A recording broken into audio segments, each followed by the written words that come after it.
नमस्कार दोस्तों, इस वीडियो में हम बात करेंगे एक ऐसे वैगन की जिसका उपयोग स्टील के पदार्थ को एक जगह से दूसरे जगह पहुंचाने में किया जाता है। कहने का मतलब है कि जैसे स्टील के लंबे लंबे रॉड होते हैं, या फिर कहें कि जो गोल आकार की क्वाइल होती हैं, या फिर मोटे मोटे जो ब्लूम्स होते हैं, या जो क्यूबॉइड के आकार के होते हैं, तो ऐसे पदार्थों के ले जाने में जिस वैगन का उपयोग किया जाता है उस वैगन के बारे में, तो उस वैगन का नाम है, वह है बोस्ट। तो इस वीडियो में हम बोस्ट वैगन के बारे में लगभग सभी जानकारी जानेंगे, जैसे कि बोस्ट वैगन है क्या, उसका फुल फॉर्म क्या होता है, उसका जो डायमेंशंस होता है, कहने का मतलब है जो लंबाई होती है, चौड़ाई होती है, ऊंचाई होती है, या फिर कहें कि उसमें जो कौन सा कपलर उपयोग किया जाता है, या फिर ब्रेक सिलेंडर कौन सा उपयोग किया जाता है, इन सभी चीज़ के बारे में। तो यदि आपने हमारे चैनल को सब्सक्राइब नहीं किया है तो चैनल को सब्सक्राइब ज़रूर कर लीजिए, और जो बेल आइकन है उसे प्रेस ज़रूर कर लीजिए। तो चलिए शुरू करते हैं। मैं हूं हरीश और आप देख रहे हैं railway knowledge. Boast wagon open wagon का ही एक प्रकार होता है। इसका कोड होता है वह भी 10 से 29 के बीच में ही आता है। कहने का मतलब ये है कि ओपन वैगन में जितने भी वैगन आते हैं उन सभी को 10 से 29 के बीच का कोड दिया गया है, जिसमें बोस्ट वैगन का जो कोड होता है वह होता है 19, और इसके जो वेरिएंट होते हैं उसका जो कोड होता है वह भी अलग अलग होता है। तो इस वीडियो में हम उन सब चीज़ के बारे में विस्तार से जानेंगे। सबसे पहले समझते हैं बॉक्स वैगन में जो बोगी उपयोग की जाती है उसके बारे में। तो बोस्ट वैगन में जो बोगी उपयोग की जाती है वह होती है कैसनप 22HS टाइप की। अब हम समझते हैं उसके फुल फॉर्म के बारे में। तो बोस्ट वैगन का जो फुल फॉर्म है वह है bogie open box carrying for finished steel. कहने का मतलब है बोगी मतलब इसमें व्हील्स लगे हों, एडाप्टर, EM पैड, जो उसका साइड फ्रेम हो या बोलस्टर हो, ये सभी बोगी में आती हैं। दूसरा है ओपन मतलब जो ऊपर से पूरी तरह से खुली हो। बॉक्स मतलब यह जो पूरी तरह से बंद आकार में होती है, या फिर बॉक्स आकार में होती है और ऊपर से खुली होती है, इसलिए ओपन बॉक्स कहा जाता है। कैरिंग फॉर फिनिश्ड स्टील, कहने का मतलब है कि स्टील के प्रोडक्ट को एक स्थान के दूसरे जगह ले जाने के लिए जिस वैगन का उपयोग किया जाता है उसका नाम है बोस्ट। अभी हमने समझा उसके फुल फॉर्म के बारे में। अब हम समझते हैं उसके उपयोग के बारे में कि बोस्ट वैगन का क्या उपयोग है।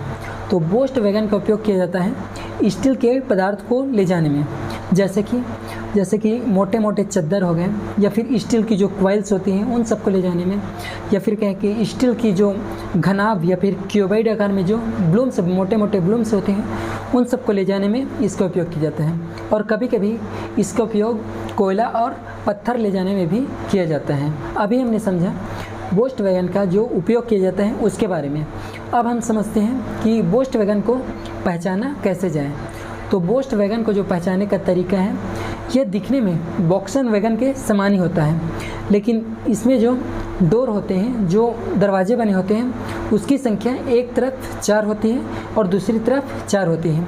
इस प्रकार बोस्ट वैगन में जो दरवाजे या फिर जो विंडोज़ होती हैं वह होती हैं 8, और दूसरी तरफ बॉक्सन की बात करें तो इसमें जो डोर की संख्या होती है वह होती है एक तरफ से 2 और दूसरी तरफ से 2। इस तरह इसमें जो डोर होती हैं वह होती है 4। अब हम समझते हैं बॉक्सन वैगन का जो लंबाई होती है वह होती है 10 मीटर लगभग, लेकिन जो बोस्ट वैगन का जो लंबाई होता है वह होता है लगभग 13 मीटर, जो आगे इस वीडियो में हम डायमेंशन वाले सेक्शन में समझेंगे। बोस्ट वैगन की जो मैक्सिमम स्पीड है वह होती है उसकी लोडिंग कंडीशन में वह होती है 60 किलोमीटर प्रति घंटा से 75 किलोमीटर प्रति घंटा के बीच में। यदि वह खाली कंडीशन में हो तो वह होती है 80 किलोमीटर प्रति घंटा से 100 किलोमीटर प्रति घंटा के अनुसार, जो उसके अलग अलग वेरिएंट के अनुसार अलग अलग होती हैं। अभी हमने समझा उसके स्पीड के बारे में। अब हम समझते हैं बोस्ट वैगन के प्रकार के बारे में। तो भारतीय रेल में अभी 4 प्रकार के बोस्ट वैगन प्रयोग किए जा रहे हैं, जिसमें पहला है बोस्ट वैगन, दूसरा है बोस्ट HS वैगन, और तीसरा है वह बोस्ट HS M1, और चौथा है boast HS M2। Boast HS में जो ट्रॉली उपयोग की जाती है वह है कैसनप 22HS टाइप की, जिसकी अधिकतम स्पीड है वह 100 किलोमीटर पर आवर। दूसरे नंबर पर बोस्ट HS M1, इसमें कुछ एडिशनल स्प्रिंग उपयोग की गई है इसके एक्सल लोड को बढ़ाने के लिए, इसकी जो कैपेसिटी है उसको बढ़ाने के लिए। और इसमें जो ट्रॉली उपयोग की जाती है वह है कैसनप 22 HS मॉडिफिकेशन 1 टाइप की। अगला है बोस्ट HS M2, इसमें भी कुछ एडिशनल स्प्रिंग उपयोग किए जाते हैं। इसमें भी कैसनप 22 HS मॉडिफिकेशन 2 टाइप की ट्रॉली उपयोग की जाती है। अभी हमने समझा बोस्ट वैगन के प्रकार के बारे में।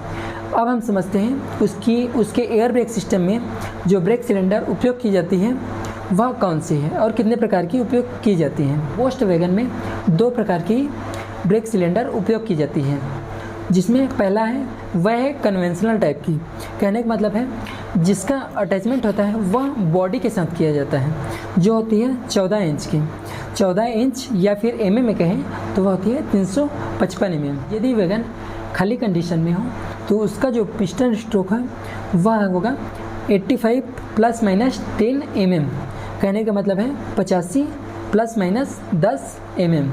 लेकिन यदि वह वैगन भरी कंडीशन में हो तो उसका जो पिस्टन स्ट्रोक होगा वह होगा 130 ± 10 mm। कहने का मतलब है कि 130 ± 10 mm। इस प्रकार के ब्रेक सिलेंडर का उपयोग किया जाता है वह है बोस्ट HS M1। इस प्रकार के वैगन में कन्वेंशनल टाइप, कहने का मतलब है जिस ब्रेक सिलेंडर को बॉडी के साथ अटैच किया जाता है। दूसरे नंबर पर जो ब्रेक सिलेंडर उपयोग की जाती है वह होती है BS टाइप की, bogie mounted brake system type की। इसका जो पिस्टन स्ट्रोक होता है वह होता है 54 mm। इसमें APMD डिवाइस उपयोग की जाती है। इसका जो ब्रेक सिलेंडर का डाया होता है वह होता है 10 इंच का, या फिर कहें कि 255 mm का ब्रेक सिलेंडर का इसमें उपयोग किया जाता है।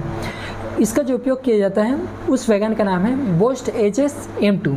अभी हमने समझा बोस्ट वैगन के ब्रेक सिलेंडर के बारे में। अब हम समझते हैं कि बोस्ट वैगन का मेंटेनेंस कैसे किया जाए, कि वह उसका जो कोडल लाइफ है 30 से 35 वर्ष के बीच वह कैसे चले। तो इसके लिए उसको POH और सही समय पर आरोज किया जाता है, उसकी मेंटेनेंस बनी रहे और वह उसके कोडल लाइफ तक चल सके। तो इसका जो POH होता है, POH कहने का मतलब है पीरियड ओवरहॉलिंग। तो इसका पहला POH होता है वह होता है 6 साल में, जबकि उसके बाद जो इसका POH किया जाएगा वह होगा 4.5 साल में। दूसरे नंबर पर बात करें तो इसके आरोज के बारे में। तो आरोज कहने का मतलब है कि रूटीन ओवरहॉलिंग। तो रूटीन ओवरहॉलिंग में इसका पहला ROH वह किया जाता है 2 साल में। उसके बाद जो ROH किया जाएगा वह किया जाएगा 18 महीने में। इसमें जो कपलर उपयोग की जाती है वह होती है E type centre wafer coupler. कहने का मतलब है E टाइप CBC। इसके जो एक्सल के जनरल में जो बेयरिंग उपयोग की जाती है वह होती है CT-RB टाइप की, मतलब कार्ट्रेज टेपर रोलर बेयरिंग। अब हम समझते हैं बोस्ट वैगन की जो माप होती है या जो डायमेंशंस होती है वह कितनी होती है। कहने का मतलब है कि उसकी लंबाई कितनी होती है, चौड़ाई कितनी होती है, उसके रेल लेवल से जो हाइट होती है वह कितनी होती है, इन सभी चीज़ के बारे में। तो सबसे पहले बात करेंगे इसमें जो रेल लेवल से जो बफर हाइट होती है। कहने का मतलब है कि रेल लेवल से जो CBC के सेंटर के बीच की दूरी होती है उसे कहते हैं बफर हाइट। तो वह होती है यदि वैगन खाली कंडीशन में हो, यदि वैगन खाली कंडीशन में है तो उसका जो हाइट होगा वह होगा रेल लेवल से वह होगा 1090 mm। लेकिन जब वैगन भरी कंडीशन में हो तो रेल लेवल से बफर हाइट होगा वह होगा 1030 mm। लेकिन जो रेल लेवल से बफर हाइट का मैक्सिमम हाइट होता है वह होता है 1105 mm। अब हम समझते हैं उसकी लंबाई और चौड़ाई के बारे में। बोस्ट वैगन की जो लंबाई होती है वह एक हेड स्टॉक से दूसरी हेड स्टॉक के बीच दूरी होती है वह होती है 12800 mm। यदि हम बात करें उसकी एक कपलर से दूसरे कपलर के बीच की दूरी की तो वह होती है 13729 mm। यदि हम बात करें उसकी इनसाइड जो विड्थ होती है, जो इनसाइड विड्थ होती है वह कितनी होती है, तो इनसाइड विड्थ की बात करें तो वह होती है 2850 mm।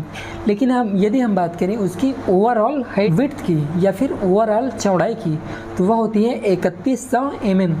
यदि बात करें उसकी बोगी सेंटर की बीच की दूरी की तो वह होती है 8800 mm। यदि हम बात करें उसके जनरल सेंटर की बीच की दूरी की तो वह होती है 2260 mm। बोस्ट वैगन का जो व्हील का डायमीटर होता है वह होता है 1000 mm, जो उसके नए कंडीशन में है 906 उसके कंडमिंग कंडीशन में।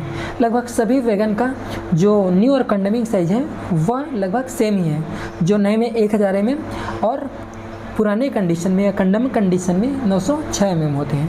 सिर्फ BLC वैगन और बॉक्सन एस वैगन को छोड़ के बाकी सभी वैगन का जो व्हील का साइज है वह सेम है। तो अब समझ लेते हैं कि जो बॉक्सन एस और BLC वैगन है उसके व्हील का जो डायमीटर होता है वह कितना होता है।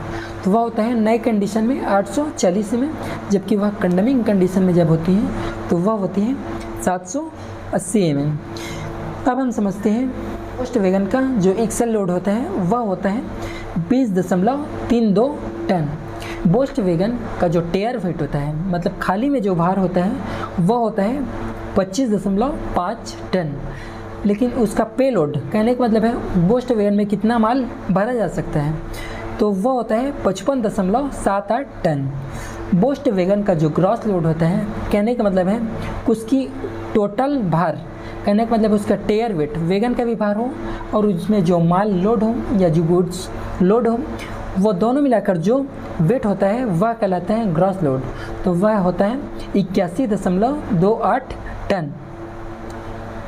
बोस्ट वैगन का जो रेक होता है उसमें जो वैगन की अधिकतम संख्या हो सकती है वो हो सकती है 45।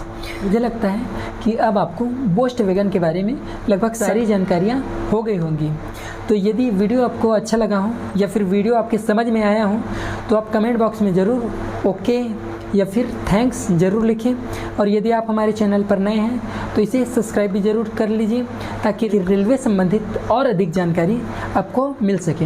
यदि वीडियो अच्छा लगा हो तो इसे लाइक ज़रूर कर दीजिए, अपने दोस्तों के साथ इसे शेयर ज़रूर कर दीजिए। मिलते हैं किसी नेक्स्ट वीडियो में, तब तक के लिए बहुत बहुत धन्यवाद।